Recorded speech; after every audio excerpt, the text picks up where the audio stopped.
Dan ini juga sudah kami konsepkan bagaimana nanti destinasi ini dilengkapi dengan transportasi, fasilitas informasi. Kemudian yang paling penting kami juga masukkan adalah zero kriminal, Pak. Ngobrol bareng Orbit, kami obrolkan, Anda simpulkan. Assalamualaikum warahmatullahi wabarakatuh. Jumpa lagi kita di Ngorbit, ngobrol bersama Orbit. Sekarang sebetulnya kita nggak mau ngorbit, tetapi karena ulang tahun Kota Medan, orbit kita harus lebih banyak seharusnya daripada biasanya. Tapi sayang kita sudah ajak Pak Wali untuk ngobrol tuh, ternyata Pak Wali punya urusan dinas keluar kota. Tapi Pak Wali pandai sekali, diwakilkan pula sama Kadis Pariwisata. Nampaknya arah paling berat dalam ulang tahun kali ini arahnya ke pariwisata kayaknya. Aku membacanya begitu. Tapi bisa jadi bukan kan. Tapi segimanapun kalau kita lihat giroh atau semangat pariwisata kita memang perlu kita harus tingkatkan. Kadang-kadang aku agak sakit hati juga sedikit ketika orang lain jualan kampungnya di Medan. Nah, Medan kok nggak jadi tempat nggak tujuan orang selain itu gitu. Kayak dia mau rampok orang Medan aja kan. Nah, kondisinya sebetulnya gimana sih, Pak Odi? Ya. Kalau kita lihat, kalau betul lah seperti dugaanku, pariwisata menjadi salah satu poin sesudah kita 435 tahun. Ya. Apa betul? Dan seandainya betul, apa arah yang akan kita kejar? Itu dulu. Baik, terima kasih.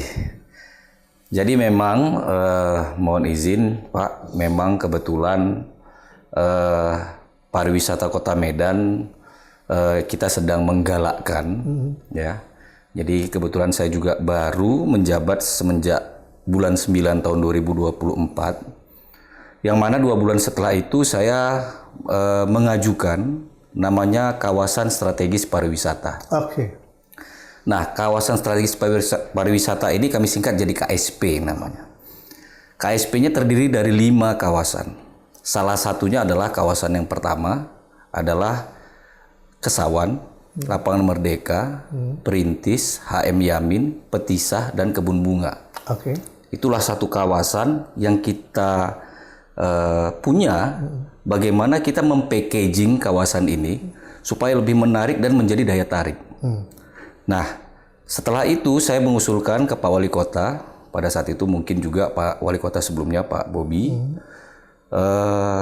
dan mungkin juga beliau menyetujui. Namun perjalanan waktu kita harus ada kajian-kajian, kemudian kita juga mengusulkan untuk menjadikan perwal, dan ini juga sampai ke Kementerian Kumham pada saat itu.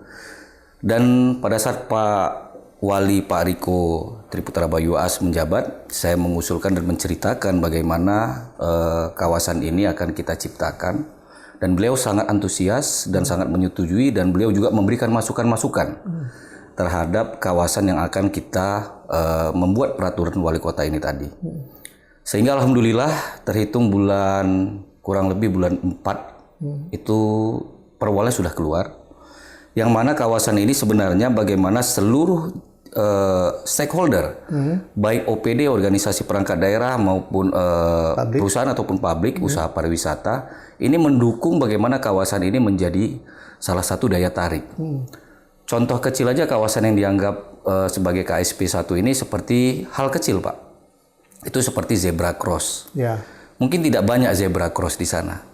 Tapi ini kita rangkum bagaimana seluruh kawasan yang ada di KSP ini, jalan-jalan yang ada di KSP ini, zebra cross-nya sudah ada. Sehingga masyarakat ataupun pengunjung wisatawan yang datang, ini sudah tahu dia bagaimana menyeberang dan di mana tempat penyeberangan. Karena itu hak pejalan kaki. Ya. Okay. Nah, jadi yang kedua seperti lampu merah, Pak.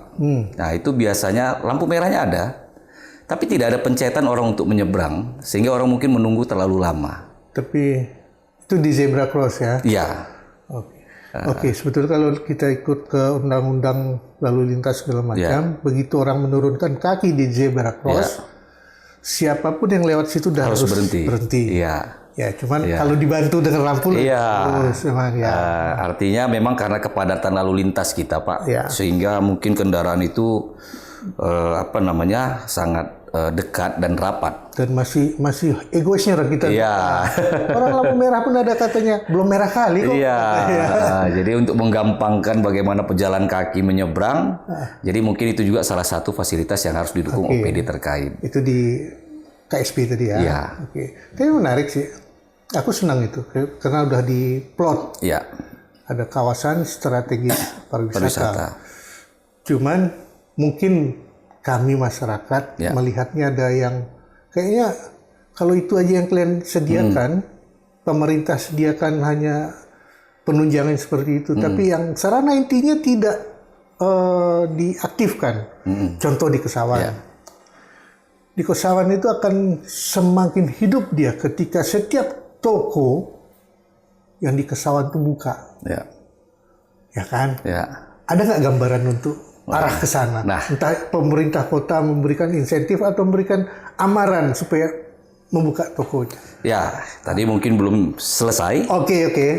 Jadi sebenarnya sudah sampai ke situ, Pak. Jadi kita sudah mendata di mana toko yang disewakan, dijual dan mau profit sharing. Kita sudah ada datanya. Ternyata. Iya. Seperti semen Padang. Aku memikirkan kalian udah kerja kan. Jadi sudah kita rangkaikan bagaimana kita tidak seperti instan, Pak. Jadi kita juga mau membangkitkan ini bagaimana para pengusaha pariwisata ini ataupun mungkin dia bukan pengusaha pariwisata tapi karena ada kesempatan, ada peluang yang dia lihat ini menjadi salah satu kesempatan untuk menjadi usaha pariwisata. Nah, itu tadi yang sebenarnya saya mungkin sekarang zaman teknologi kan sangat gampang, Pak. Betul. Kita mungkin lihat dari YouTube, lihat dari media sosial lain. Apalagi ada AI ya. Iya, apalagi ada AI ya kan. Nah, kita nggak usah jauh-jauh, Pak. Kita lihat Kuala Lumpur, Bukit Bintang. Mungkin di Bukit Bintang itu kenapa orang ke Kuala Lumpur pengen singgah ke Bukit Bintang? Ya, padahal jalannya segitu. Ya, belum tentu orang semua mau beli Louis Vuitton ya kan. Enggak. Tapi mereka hanya datang ingin keramaian di sana, hanya ingin membeli es krim. Betul. Tapi mereka harus checkpoint di Bukit Bintang. Nah, kawasan ini sebenarnya kita ada. Jadi Medan tidak punya alam. Kalaupun alam buatan, Pak. Danau Siombak, Danau Laguna. Artinya juga ini memungkinkan alam, tapi memang ini mungkin lebih berat membangun infrastruktur, walaupun itu masuk di KSP 5. Itu masuk. Ya. Jadi bagaimana Kota Medan ini menjadi daya tarik pariwisata seperti kota-kota yang ada di Asia Tenggara yang sangat berdekatan dengan Kota Medan. Bukan berdekatan dengan Jakarta. Justru peluang kita untuk menarik kota-kota yang di Asia Tenggara adalah Kota Medan. Selain dekat, ongkos murah. Iya. Jadi inilah yang menjadi tantangan bagi kami di Dinas Pariwisata. Bagaimana kita juga bisa memberikan suatu tampilan-tampilan baru. Bagaimana juga sebagai daya saing kepada negara-negara luar supaya mau datang ke Kota Medan. Dan ini juga sudah kami konsepkan bagaimana nanti destinasi ini dilengkapi dengan transportasi, fasilitas informasi. Kemudian yang paling penting kami juga masukkan adalah zero kriminal, Pak. Jadi di kawasan ini bagaimana 1 kali 24 jam. Jadi mengarah ke Medan zero kriminal. Tapi kita nggak cerita satu kota Medan dulu, Pak. Iya, pokoknya berat. Itu pun di tempat yang memang yang menjadi KSP tadi kan. Minimal betul. Di KSP itu. Minimal di KSP itu dulu kita jaga. Ya, itu pun udah senang kali kita kalau jadi itu. Dan itu juga zero kriminal ini sudah kita konsep ya. Bagaimana nanti yang menjaga ini dilibatkan oleh Satpol PP, kemudian kita sendiri, kemudian juga nanti kita libatkan kelurahan. Kenapa Bali itu sangat aman? Ya. Karena mereka punya pecalang, Pak. Pecalang itu bukan bagian dari pemerintah. Ya, itu masyarakat ada. Masyarakat. Ya, ini nanti juga bagaimana nanti kita libatkan kelurahan membentuk satuan tugasnya atau kami sebut namanya Panglima, Pak. Kami menyebutnya ini sekarang kami lagi membranding bagaimana kalimat penjaga keamanan yang berasal dari kelurahan ini adalah Panglima. Tapi jangan diplesetin ya. Oh ya, Tambah talam. Oh iya. Kacau kita. Jangan sampai lah. Jangan Jadi sampai Panglima, saya lupa namanya, tapi ada gelarnya lah. Kami saat ini menyebutnya Panglima. Jadi ini diinisiasi, kita minta diinisiasi oleh kelurahan.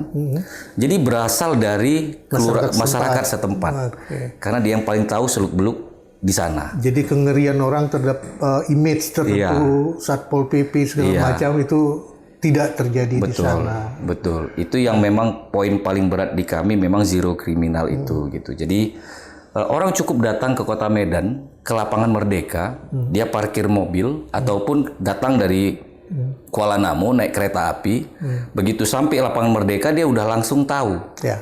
Di situ ada papan informasi, dia jalan kaki mau ke kuliner, nanti itu yang mau kita ciptakan petisah kuliner. Oke.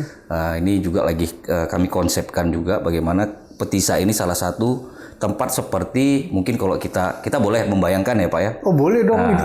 Namanya juga kita ingin yang terbaik. Iya. Kan? Jadi kalau bayangan-bayangannya ini kalau kita bisa membayangkan seperti Alor di Kuala Lumpur itu kan ada pasar Alor tuh yang isinya semua jualan-jualan dari mulai Thailand, Malaysia, semua ada Indonesia, durian semua segala macam ada.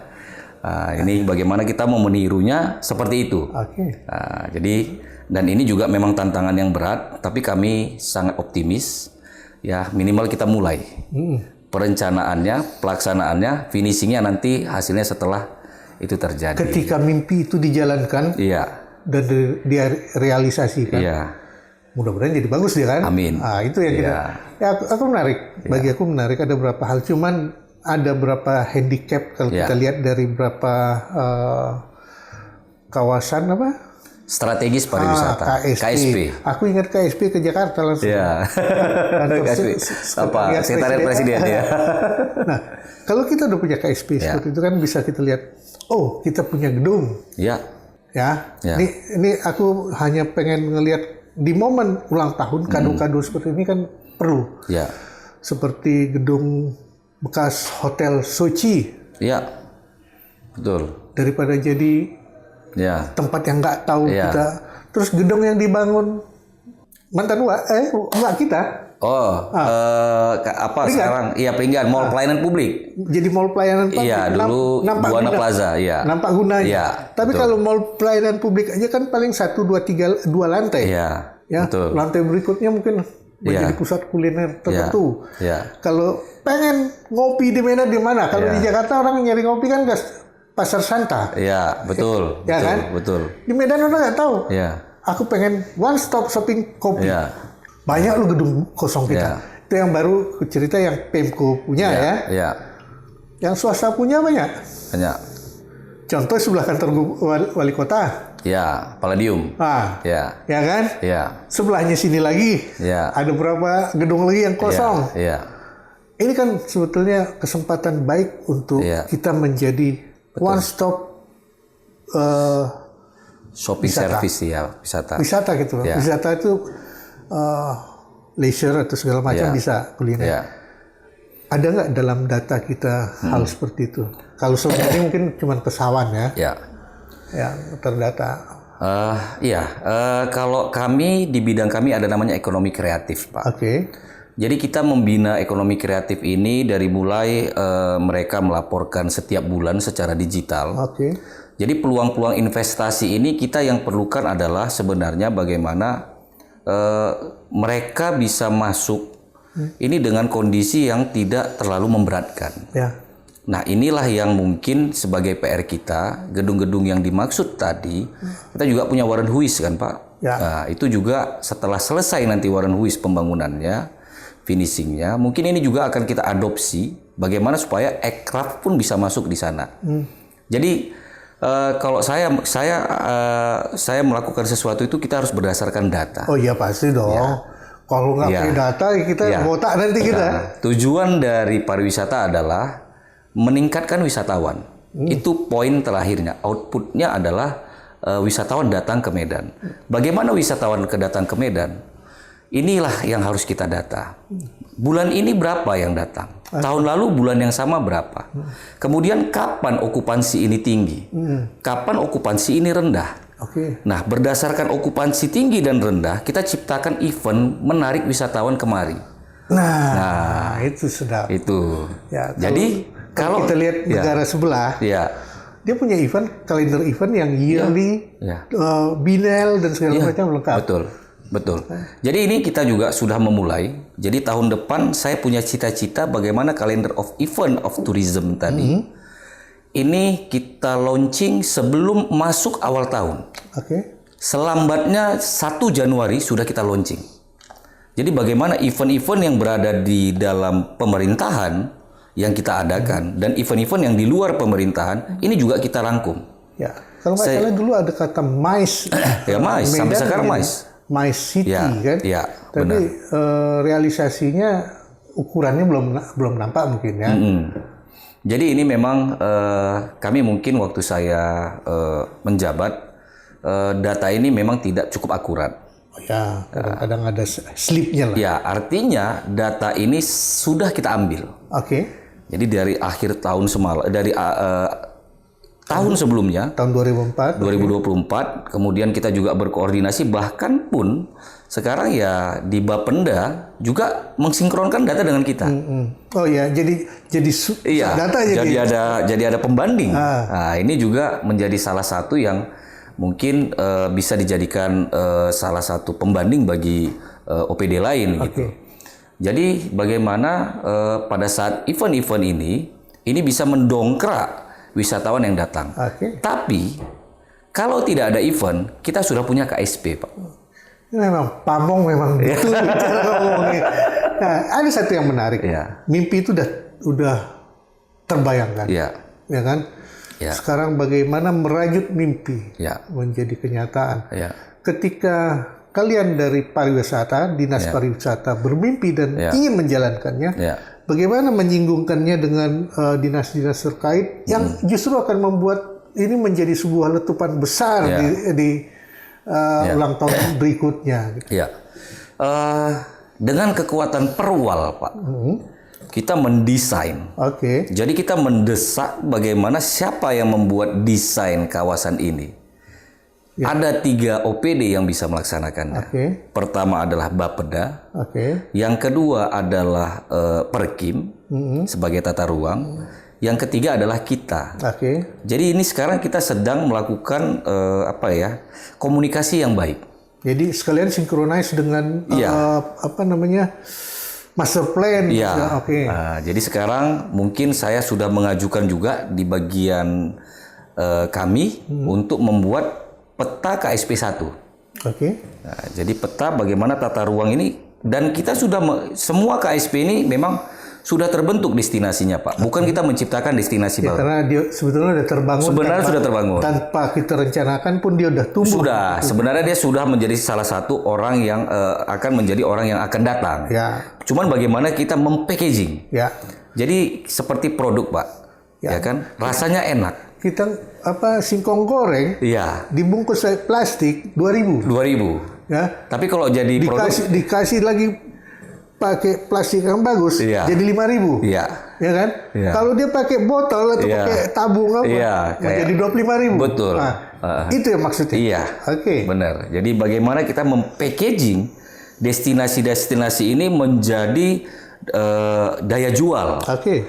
Inilah yang mau kita bangun gitu. Jadi kawasan ini bukan kawasan baru. Karena ini hanya bagaimana kita mempackaging kawasan ini. Justru kulihat di situ challenge-nya. Siapa sih nggak tahu Sawan? Betul. Ya kan? Siapa nggak tahu Kampung Keling? Betul. Maaf. Sekarang ganti Kampung nama. Madras. Walaupun kawan-kawan di luar sana tetap bilang Kampung Keling. Siapa yang nggak tahu itu? Dan siapa yang nggak tahu kawasan pasar keramik Belawan? Betul. Zaman dulu. Ya kan? Dan siapa yang nggak kenal pasar Sambas? Betul. Di dalam benak-benak orang Medan zaman dulu mungkin itu menjadi kenangan dan itu orangnya banyak di luar sana. Benar. Jadi memang inilah menjadi tantangan terberat kami, bagaimana suatu kawasan ini mempackaging baik. Tapi pada intinya adalah kita harus punya basic. Nah, kawasan inilah yang dianggap basic. Pada saat basic ini sudah terbentuk, ini akan baru kita tingkatkan lagi levelnya ke MICE. Oke. Dari MICE ini kita tingkatkan lagi levelnya ke event. Nah, dari event kita tingkatkan lagi, Pak, ke luar negeri, Pak. Ya. Ataupun keluar kota dulu, baru kita ke luar negeri. Nah, Minimal kita bisa kuasai Sumatera lah. ya, Sebagai salah satu kota terbesar di betul. Sumatera. Betul. Kenapa orang harus ke Palembang? Ya, Atau kenapa orang harus Pekanbaru coba? betul. Tapi nyatanya Ya. orang lebih memilih ke sana. Ya, benar. Nah, Benar. kenapa kita biarkan? Ya. Kira-kira kalau itu mimpi ingin diwujudkan, Ya. ini pendapat aku. Ya. Biasanya kalau kita lihat di luar, Ya. kawasan yang padat wisata, Ya. apalagi KSP tadi, Ya. udah kan udah kawasan tersentral, Ya. Ya.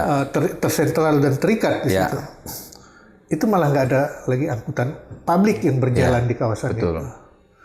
Ada gambarannya, kalian dari Dinas Pariwisata memikirkan, kita perlu gedung parkir lah, Ya. biar nggak ada lagi mobil masuk Sawan. Ya. Cukup mobil listrik. Ya. Misalkan ya. Ya. Sehingga pedestrian ke Sawan itu safe bagi Ya. siapapun wisatawan di sana. Ada tapi itu misalnya kita perlu loh Pak Wali, misalnya kita perlu Lahan parkir. Ya. gedung parkir. Ya. Kasih dong insentif ke Ya. masyarakat Ya. ya, bisnis yang bisa membangun. Ya. Kalau kita bikin tempat parkir nggak punya tempat. Ya. Kalau di jalan tuh bukan tempat parkir.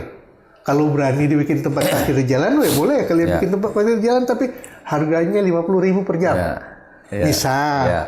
Ya kan, sehingga segala sesuatu itu balik dengan baik dan benar. Gitu. Ya. Dengan dibangunnya lapangan Merdeka itu ada 2 lantai, Pak. Gedung parkir ke bawah. Tapi akan jadi macet kan? Enggak. Kalau dia orang mau datang sana parkir, jadi dia ketika dia full ya stuck. Gitu. Kapasitasnya cukup banyak, Pak. Oke. Ya, itu kapasitasnya cukup banyak karena dia terdiri dari 2 lantai. Saya nggak tahu apa hitung-hitungan dari Dinas Perhubungan, Oke. ya. Tapi kalau menurut saya, Pak, dengan kapasitas luas lapangan Merdeka, Ya. dia yang tidak diganggu itu hanya lapangan hijaunya saja. Oke. Jadi kalau luas bangunannya dia di pinggir lapangan hijau itu adalah lahan parkir 2 lantai ke bawah. Oke. Itu satu alternatif yang dipikirkan kota kan? Ya, Tapi kan gimana kalau kita bilang ya, kalau orang masih datang ke kawasan KSP ya, bawa kendaraan ya, dan mencari tempat parkir di kawasan KSP itu kan, ya itu pola pikir itu aku nggak punya. ya, Kalian mungkin punya gambaran. Karena kita lihat selama ini ya, ada kawasan di Kota Medan, ketika ada acara, maka macet lah Kota Medan. ya. Cuma satu titik dibikin. Ya. Itu udah kalian punya data seperti itu? Kami kalau data perhubungan kita sudah mulai menjajaki ya, Pak. Oh iya. Karena ini lintas sektor udah ya. iya, karena sorry lah, itu. tapi karena menyentuh ke acara-acara kita selalu ingatkan dari mulai Dinas Perhubungan, Satpol PP, bahkan pun kemarin sebelum kita mulai acara kita diajak rapat sama Pak Wali. Oke. Karena Pak Wali menyampaikan acara nanti malam sudah siap. Kalau memang belum siap, biar saya yang pimpin. Sampai kayak Benar. gitu. Benar, Pak. Jadi pengen Siap, aku Pak ngobrol Wali. sama dia. Iya, siap Pak Wali. Karena saya juga merasa ini event besar dan ini mungkin perdana lapangan Merdeka dipakai. Saya membutuhkan mungkin juga arahan dan bimbingan dari Pak Wali kepada seluruh OPD. Jadi kita rapat, Pak. Jadi lead sektor lah ya. Iya, kita rapat dipimpin oleh Pak Wali di pendopo rumah dinas, ada 11 OPD yang hadir dan alhamdulillah dari hasil rapat itu kita udah begitu selesai acara itu clear and clean. Mungkin sampah kalaupun 1-2 mungkin orang yang setelah kalau bersih sekali. kalau dikatakan bersih Pak, tapi kalau licin enggak. Ya. Nah, mungkin pada saat kemarin bongkar pasang ada yang sampahnya terjatuh atau bagaimana. Nah, ini mungkin dimaklumi lah gitu. Tapi kalau pada saat selesai acara itu memang petugas kebersihan kita semua punya andil, punya wilayah, punya sektor sehingga punya tanggung jawab masing-masing gitu. Kalau udah pasukan semut yang berjalan bersih dia gitu. Iya. Nah, kemarin kebetulan aku lihat Car Free Day. Car Free Day, Car Free Night. Ada Car Free Day, ada Car Free Night. Oh, ada lagi Iya. sekarang. Ada Car Free Night Car sekarang. Free Night di mana? Di situ, di lokasi yang sama. Di lokasi yang sama itu. Iya. Ada hal lain yang Oh ditawarkan? pasti. Kalau Car Free Day lebih condong olahraga. Oke. Car Free Night lebih condong kepada seni dan kreatif. Seni kreatif dan Iya. kuliner kali ya. Dan kuliner. Kalau kuliner pagi malam ada. Pagi malam ada. Oke. Pagi malam ada kuliner. Tetap Itu berdampingan. udah nampak gejolak positifnya karena sangat. itu menjadi akan menjadi ikon kah? Iya, ini akan kita laksanakan kalau tidak ada kendala 2 minggu sekali Car Free Night. Car Free Night. Ya, berdasarkan penyampaian Pak Wali kemarin di pidato beliau menginginkan ini terlaksana 2 minggu sekali. Dan itu hanya di situ. Mungkin ke depan akan berpindah Pak, tapi Car Free Night ini memang kan dia lebih condong kepada kawasan kendaraan yang Yang lebih- banyak digunakan, yang lebih lebih padat, gampang, lebih aksesnya padat, lebih iya, gampang lebih gitu padat. kan? Oke. Itu, Soalnya kalau kita belajar dari Ya. Ramadan Fair. ya, Kalau dulu Ramadan Fair katanya cuma satu tempat di Ya. di jalan Taman Sri Deli itu depan Sri Taman- Deli, ya, masjid lah kan. Masjid Raya.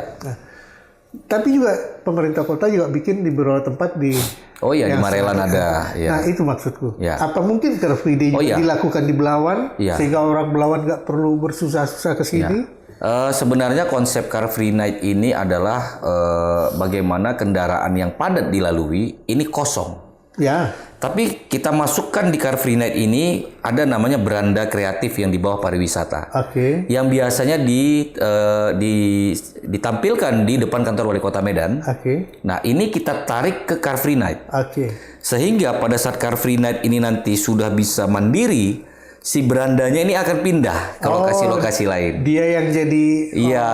duta-dutanya ini. Dutanya. Jadi dari Car Free Night ini dan beranda kita membuka peluang pendaftaran untuk talent-talent yang ingin tampil di beranda. Oh, oke. Sehingga nanti pada saat dia tampil mungkin tidak kita lakukan, tidak ada honornya, tapi pada saat ditarik ke beranda kita akan berikan honornya. Oke. Ya. Jadi ada insentif yang bikin orang Ada. tertarik Iya. ke sana. Dan- Ada satu lagi Iya. kurang. Karena kalau kita ngobrol masalah Medan dan segala Iya. macam, terutama yang berkaitan dengan ulang tahun, Ya. 2 hari 2 malam juga gak cukup. Ya. Betul, Iya kan? Pak. Betul, betul. Soalnya Medan ini lain, makanya Iya. ada lagu anak Medan pun. Iya, gitu. betul, Nah, betul, Pak. Gini, mungkin kalau belum ada, Ya. bisa menjadi pemikiran tersendiri bagi pemerintah kota. Sampai sekarang, kalau orang ke Papua, Ya. oleh-olehnya ada. Ya. Tahu dia, minimal koteka. Iya, Koteka. Kalau orang ke Medan oleh-olehnya apa? Yang memang origin Medan. Iya. Kalau belum ada, bikin dong sayembara untuk mencari. Ini loh, Iya. kalau kalian belum punya ini, belum ke Medan kan? Iya. Gitu. Iya. Bukan di Ambon. Iya. Ambon situ katanya. Iya, iya. Bukan bulu tertentu. Iya, Nah, betul. itu maksudnya. Iya. Yang memang bisa jadi ikon. Ya. Tahun depan kita sudah menganggarkan membuat sayembara ikon Kota Medan. Oh, Ya, sama kayak kemarin. kalian kok duluin aja terus aku nih. Terus? Jadi sama kayak kemarin logo HUT Kota Medan, kita membuat sayembara kemarin, Pak. Desain logo HUT Kota Medan 435. Yang 435 itu yang sekarang dipakai. Iya. Oke. Dan kita memperlombakan kepada desainer-desainer grafis bagaimana dia mengonsepkan logo yang menarik. Oke. Dan ini kita lakukan penjurian yang diwakili oleh akademisi, kemudian juga praktisi dan guru SMA. Oke. Dan terakhir adalah Pak Wali sendiri. Oh, dia mah orang Beliau, desain iya, grafis. dia juga sebagai orang DKV ya Pak ya. Jadi penentu terakhir adalah beliau. Jadi alhamdulillah hasil logo HUT Kota Medan tahun ini Yang 435 adalah hasil sayembara yang kita perlombakan. Tahun depan kita sayembarakan ikon Kota Medan. Tidak gampang memang Pak. Ya. Kita libatkan sejarawan, kemudian akademisi, kemudian budayawan. Itu baru ikon ya. Ya, Yang ikon. harapkan tadi Ya, oleh-oleh. ya, Yang bisa orang luar negeri lihat Ya. ini. Oh, Medan. ya. Ya, jadi kalau oleh-oleh memang tergantung lidah ya Pak ya. Bukan makanan aja. Kayak tadi aku bilang, Koteka. Iya. Orang tahu, oh ini Iya. dari sana kalian ya. Iya. Terus kalau orang bawa Mandau, Iya. oh kalian pasti udah Kalimantan gitu. Kalau Iya. yang atau orang bawa bulu burung itu Iya. aja udah tahu. Jadi Medan ini terdiri dari 14 etnis, Pak. Iya itu dia. Jadi kita tidak bisa merangkumkan satu etnis saja, walaupun kita memang punya Istana Maimun. Ya. Istana Maimun adalah salah satu ikon yang masih tinggal Oke. dan masih diwariskan ke zaman kita saat Ya. ini. Tapi Medan ini berasal dari 14 suku etnis. Ya, tapi kalau itu Di dalamnya. alasannya, Iya. sebetulnya dijawab sama Iya. Jakarta. Iya. Jakarta melting pot, Iya, sama kondisinya. Betawi, ya. Nah, sama. Iya. Tapi dia punya oleh-oleh Iya. minimal miniatur ondel-ondel. Ondel-ondel. Nah, Iya. minimal ya. Iya. Nah, kalau siapa tahu entah kita punya oleh-oleh minimal kalau ku bilang water torrent itu enggak. Oh bukan. Saya nggak bisa bilang ya. Ya, enggak. Iya. Kita nggak bisa, bukan itu Ya. hak private dari Ya. perusahaan tertentu. Ya. Yang untuk Medan apa ya kita punya? Ya. Mungkin kita punya, nggak usah aku kasih tahu lah. Ya. Siapa tahu kalian saya membarakan nanti menang pula orang kan? Ya, jadi sebenarnya kita sudah ada bayang-bayang, Pak. Oke. Tapi kalau kita kasih tahu sekarang nanti seperti mengarahkan. Iya itu dia. Tapi saya mau kasih tahu, ada salah satu dia alat, Oke. ya. Alat ini diproduksi di Medan, Oke. dipakai oleh daerah lain dan budaya yang sama. Nah itu dia yang seperti itu kan. Iya. Begitu orang melihat orang tahu. Ini kaitannya dengan Medan dan suku ini. Iya, iya. Jadi kita nggak bisa bilang nanti dikira mengarahkan ke Iya, itu sana. dia. Iya.